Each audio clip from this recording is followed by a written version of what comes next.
Daniel Harper was the kind of man everyone respected. Known for his successful chain of furniture stores, he was a millionaire with a polished life, a beautiful house, tailored suits, and the admiration of the community.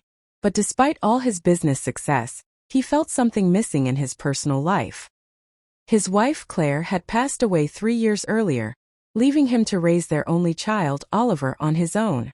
Oliver was 8, gentle, wide-eyed, and thoughtful in ways most children his age weren't. Claire had always said he had a heart too big for this world. And Daniel, even after losing her, made sure to nurture that softness. He wanted Oliver to grow up with empathy, something money could never buy. It was a week before Thanksgiving.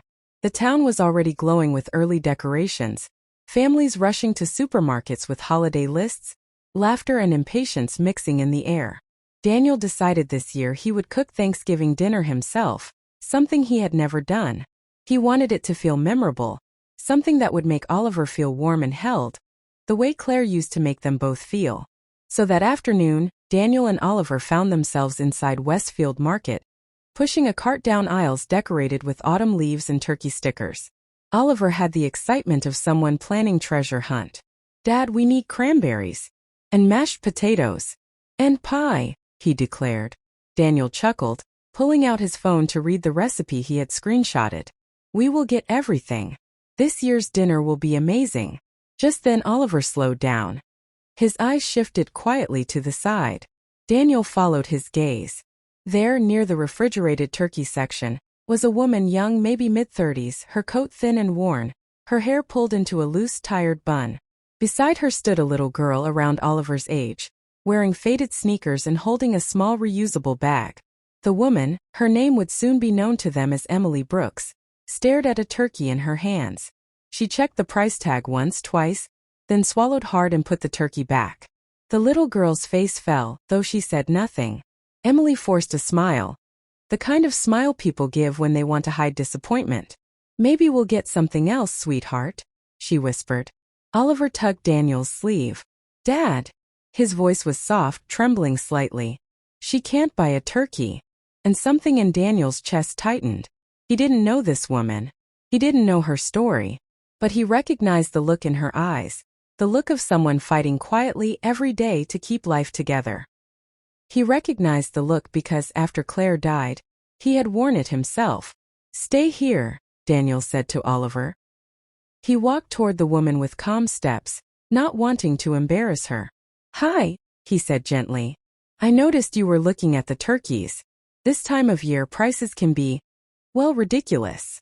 Emily stiffened, flushing with embarrassment. "Oh no, we're fine. We're deciding," she said quickly, trying to preserve dignity. The little girl hugged her mother's leg. Daniel's voice stayed soft. "Let me cover your Thanksgiving dinner." Emily's eyes widened, shaking her head. No, I can't accept that. I've already stretched too much. I can't take charity." And that's when Daniel realized something important. She wasn't struggling for lack of effort. She was struggling because life wasn't always fair. So he didn't offer money. He didn't offer charity. He offered company. "How about this?" Daniel said gently. "You and your daughter join us for Thanksgiving dinner. No charity, just neighbors sharing a meal." Emily blinked, surprised, cautious, uncertain. Oliver smiled at the little girl. "My mom used to say Thanksgiving is for big tables, not small ones," he said quietly. And in that moment, something in Daniel's chest broke open. Claire's words from a child's mouth. Emily finally nodded, her eyes glistening. "Okay," she whispered. The dining room glowed with warm light, the table full. Cranberry sauce, potatoes, pie, and yes, the biggest turkey Daniel could find. The house smelled like warmth, like cinnamon and butter, like laughter returning home. Emily and her daughter Lily, dressed in their best, arrived with modest smiles. They ate. They talked. They laughed.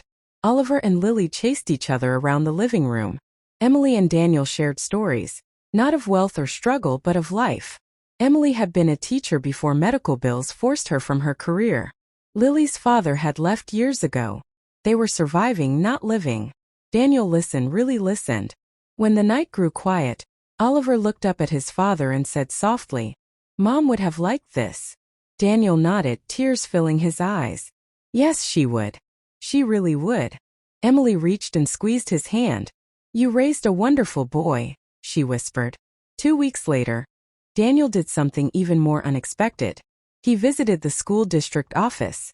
The elementary school where Emily once worked had been struggling with underfunding for years.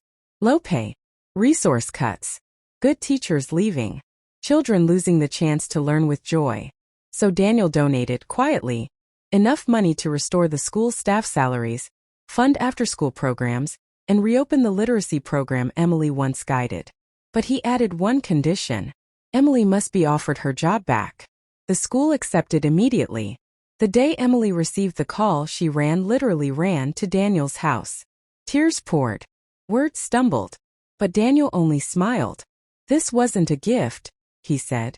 This was just returning someone to where they belong. It was winter now. Snow blanketing the street. Oliver and Lily built a snowman outside. Laughter echoed across the yard. Emily stood beside Daniel on the porch. You didn't just give us Thanksgiving, she said softly. You gave us back our life. Daniel looked at his son, happy, glowing, whole. For the first time, he said, voice thick, this house feels full again. And for the first time since Claire passed, Daniel felt something warm settle in his chest.